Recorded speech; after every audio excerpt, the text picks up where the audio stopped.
tene Imam Mahmoud Dicko ale bɔlen kɔfɛ ka a fɛla fɔ gɛlɛya min ni a bɛ Mali ni Algérie cɛ ni ale tɔgɔ yera o ko la malidenw caman kɔni u b'u hakilinata di a ko kan. Ibrahima Ndiaye n'ale ye kunnafondila ye ale kɔni bolo Imam fili dɔɔni ye a sɔrɔ nin ko in na an ka lamɛn. Imam Dicko hali ni a taara ko ci mun na jamana in kan hali ni y'a sɔrɔ ci mun don a tɛ Mali juguya la nka a tɛ faamu ale tun kan ka fɔlɔ yani ani yan autoritew a ka n'a ɲɛf'u ye fɔlɔ yani a ka taga barisa ni olu y'a wele Mali tɔgɔ la a tɛ faamu Maliyɛn tɛ se k'o faamu parce que an t'ale dɔn haut conseil ye an t'ale dɔn fɛn ɲɛma ye a tun ye haut conseil président mais a bɔr'o la nka a bilama in n'a taara ten ko ka taa kuma bɛn ko ka Mali ko la an fana tɛ se k'o faamu a wagati yɛrɛ bɛnna ni an ni sema mɔgɔw yɛrɛ ka kɛlɛ ye an y'u gɛn ka bɔ Kidal donc n'ale nana dun nin ko in na ten a tɛ faamu.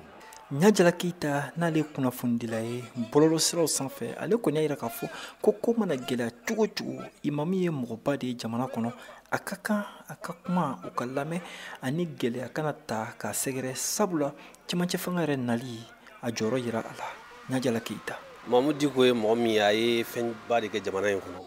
hali n'i y'a ye sɔrɔdasiw sera ka fanga in sɔrɔ ale nɔ b'a la dɔɔni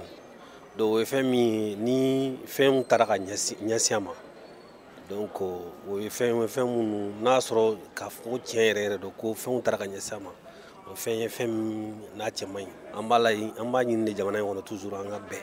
Baba Alhadi ko in na n'ale ye ɲininikɛla ye politiki sira fɛ ale kɔni bolo nin ko in a bɛ yɔrɔ min na sisan sigikafɔ o de kan ka kɛ ko sabula Imam Mahmoud Dicko a yira a ka kuma kɔnɔna la k'ale taara ko min na Algérie ko Mali ani Bamancɛ-kuluw ka kumaɲɔgɔnya ko o bɔ o la n'a kɛra o cogo la ale bolo a ka kan a ka taa lamɛnli kɛ. Baba Alhadi ko in na. A welela o don o ye tiɲɛ ye wa a welela mun fɛnɛ na o ye fɛn ye mun a tɛ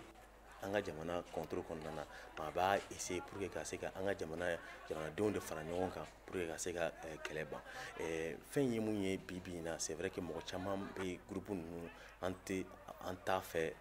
groupe ninnu ka k'u ka kumakan lamɛn parce que groupe ninnu ye waatiliw u ye kojugu caman kɛ an ka jamana in kɔnɔna na mais an ka hakilijigi mun kɛ o ye k'a fɔ ko groupe ninnu ye mɔgɔw ye fɛnɛ maliyɛnw don wa u b'u fɛ yen mais hali n'u ye kojugu dɔw kɛ o ye tiɲɛ ye mais waati dɔw kɛra ni kɛlɛ bɛ ban togo o togo a kan ka ban ni kumakan de ye donc n'a fɔra ko mɔgɔw bɛ bila ɲɛma mun bɛ se ka kuma pour que ka se ka kɛlɛ in ban pour que mɔgɔ wɛrɛw kana sa bilen o ye fɛn ɲuman ye. Imam Mahmoud Dicko ale ka nin bɔli kɔfɛ mun ye cɛmancɛ fanga ɲɛmaw ye kɔni u ma bɔ fɔlɔ wa u ma sɛbɛn kɛ ka ɲɛsin a ka nin bɔli ma. Mohamed Daɲoko VOA Bambara tɔgɔ la ka bɔ Bamako. Non.